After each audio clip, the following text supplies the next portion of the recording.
Chapter 12. A Solemn Vow and Promise. It was not until the next Friday that Marilla heard the story of the flower-wreathed hat. She came home from Mrs. Lynde's and called Anne to account. "Anne, Mrs. Rachel said you went to church last Sunday with your hat rigged out ridiculous with roses and buttercups. What on earth put you up to such a caper?" A pretty-looking object you must have been." "Oh, I know pink and yellow aren't becoming to me," began Anne. "Becoming fiddlesticks! It was putting flowers on your hat at all, no matter what color they were, that was ridiculous. You are the most aggravating child." "I don't see why it's any more ridiculous to wear flowers on your hat than on your dress," protested Anne. "Lots of little girls there had bouquets pinned on their dresses. What's the difference?" Marilla was not to be drawn from the safe concrete into dubious paths of the abstract. "Don't answer me back like that, Anne. It was very silly of you to do such a thing. Never let me catch you at such a trick again. Mrs. Rachel said she thought she would sink through the floor when she saw you come in all rigged out like that. She couldn't get near enough to tell you to take them off until it was too late. She says people talked about it something dreadful. Of course they would think I have known better sense than to let you go decked out like that." "Oh, I'm so sorry," said Anne, tears welling into her eyes. "I never thought you'd mind. The roses and buttercups were so sweet and pretty, I thought they'd look lovely on my hat. Lots of the little girls had artificial flowers on their hats. I'm afraid I'm going to be a dreadful trial to you. Maybe you'd better send me back to the asylum." "That would be terrible. I don't think I could endure it. Most likely I would go into consumption. I'm so thin as it is, you see. But that would be better than being a trial to you." "Nonsense," said Marilla, vexed at herself for having made the child cry. "I don't want to send you back to the asylum, I'm sure. All I want is that you should behave like other little girls and not make yourself ridiculous.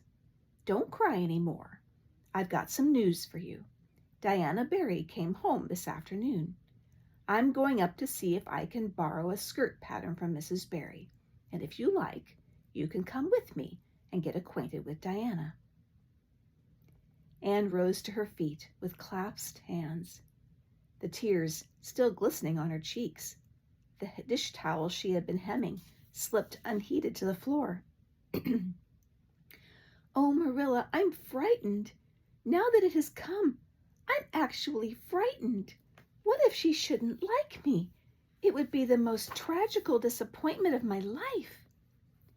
"Now don't get into a fluster. And I do wish you wouldn't use such long words. It sounds so funny in a little girl. I guess Diana'll like you well enough. It's her mother you've got to reckon with. If she doesn't like you, it won't matter how much Diana does. If she has heard about your outburst to Mrs. Lynde and going to church with buttercups round your hat, I don't know what she'll think of you. You must be polite and well-behaved, and don't make any of your startling speeches. For pity's sake, if the child isn't actually trembling." Anne was trembling. Her face was pale and tense. "Oh, Marilla, you'd be excited too if you were going to meet a little girl you hoped to be your bosom friend and whose mother mightn't like you," she said as she hastened to get her hat. They went over to Orchard Slope by the shortcut across the brook and up the Furry Hill Grove. Mrs. Barry came to the kitchen door in answer to Marilla's knock. She was a tall, black-eyed, black-haired woman with a very resolute mouth. She had the reputation of being very strict with her children. "How do you do, Marilla?" she said cordially. "Come in. And this is the little girl you have adopted, I suppose." "Yes, this is Anne Shirley," said Marilla. "Spelled with an E," gasped Anne, who, tremulous and excited as she was determined there should be no misunderstanding on that important point. Mrs. Barry, not hearing or not comprehending, merely shook hands and said kindly, "How are you?" "I am well in body, though considerably rumpled up in spirit, thank you, ma'am," said Anne gravely. Then aside to Marilla in an audible whisper, "There wasn't anything startling in that, was there, Marilla?" Diana was sitting on the sofa, reading a book which she dropped when the callers entered. She was a very pretty little girl, with her mother's black eyes and hair and rosy cheeks, and the merry expression which was her inheritance from her father.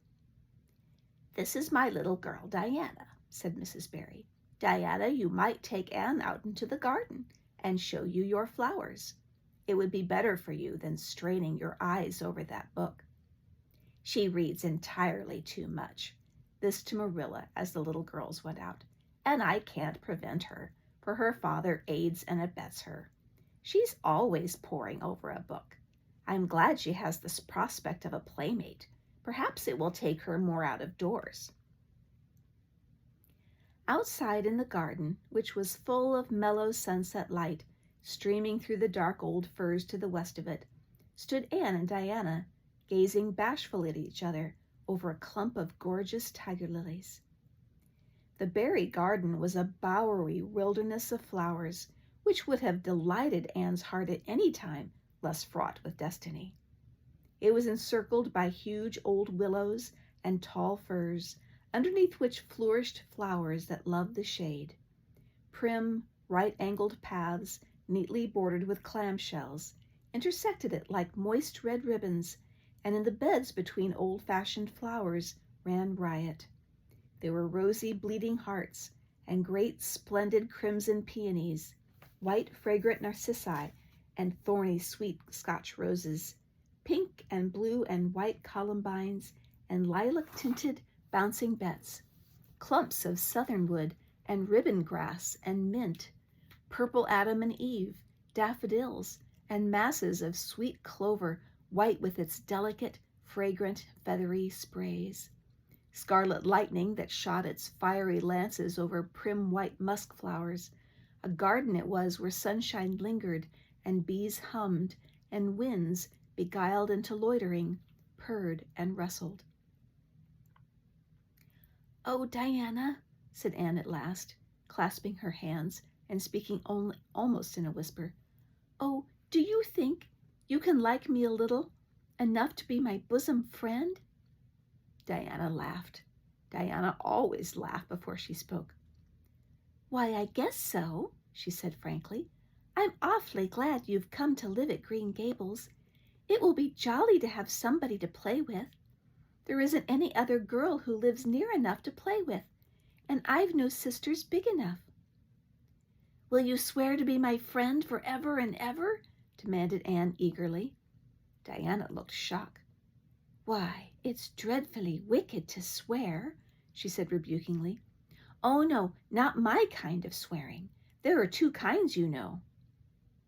"I never heard of but one kind," said Diana doubtfully. "There really is another. Oh, it isn't wicked at all. It just means vowing and promising solemnly." "Well, I don't mind doing that," agreed Diana, relieved. "How do you do it?" "We must join hands. So," said Anne gravely. "It ought to be over running water. We'll just imagine this path is running water. I'll repeat the oath first. I solemnly swear to be faithful to my bosom friend Diana Barry as long as the sun and moon shall endure. Now you say it and put my name in it." Diana repeated the oath with a laugh, fore and aft. Then she said, "You're a queer girl, Anne. I heard before that you were queer, but I believe I'm going to like you real well." When Marilla and Anne went home, Diana went with them as far as the log bridge. The two little girls walked with their arms about each other. At the brook, they parted with many promises to spend the next afternoon together. "Well, did you find Diana a kindred spirit?" asked Marilla, as they went up through the garden of Green Gables. "Oh, yes," sighed Anne, blissfully unconscious of any sarcasm on Marilla's part. Oh, Marilla, I'm the happiest girl on Prince Edward Island this very moment. I assure you, I'll say my prayers with a right good will tonight. Diana and I are going to build a playhouse in Mr. William Bell's birch grove tomorrow.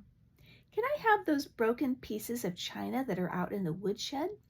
Diana's birthday is in February, and mine is in March.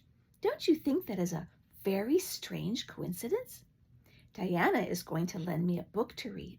She says it's perfectly splendid and tremendously exciting. She's going to show me a place back in the woods where rice lilies grow. Don't you think Diana has very soulful eyes? I wish I had soulful eyes. Diana is going to teach me to sing a song called Nellie in the Hazel Dell. She's going to give me a picture to put up in my room. It's a perfectly beautiful picture, she says, of a lovely lady in a pale blue silk dress. A sewing machine agent gave it to her. I wish I had something to give Diana. I'm an inch taller than Diana, but she is ever so much fatter. She says she'd like to be thin because it's so much more graceful, but I'm afraid she only said it to soothe my feelings. We're going to the shore someday to gather shells. We have agreed to call the spring down by the log bridge the Dryad's Bubble. Isn't that a perfectly elegant name? I read a story once about a spring called that. A dryad is a sort of grown-up fairy, I think. Well, all I hope is you don't talk Diana to death, said Marilla. But remember this in all your planning, Anne. You're not going to play all the time, or most of it. You'll have your work to do, and it will have to be done first. Anne's cup of happiness was full, and Matthew caused it to overflow.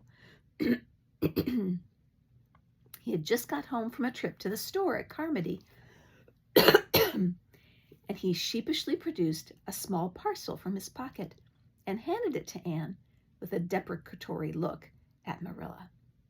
I heard you said you liked chocolate sweeties, so I got you some, he said. Humph, sniffed Marilla. It'll ruin her teeth and stomach. There, child, don't look so dismal. You can eat those since Marilla has gone and got them. He'd better have brought you peppermints. They're wholesomer. Don't sicken yourself eating them all at once now. Oh, no, indeed I won't, said Anne eagerly. I'll eat just one tonight, Marilla, and I can give Diana half of them, can't I? The other half will taste twice as sweet to me if I give some to her. It's delightful to think I have something to give her. I will say it for the child, said Marilla, when Anne had gone to her gable. She isn't stingy. I'm glad, for of all faults I detest stinginess in a child.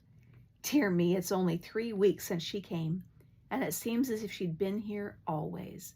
I can't imagine the place without her. Now, don't be looking I told you so, Matthew. That's bad enough in a woman, but it isn't to be endured in a man. I'm perfectly willing to own up that I'm glad I consented to keep the child, and that I'm getting fond of her, so don't you rub it in, Matthew Cuthbert.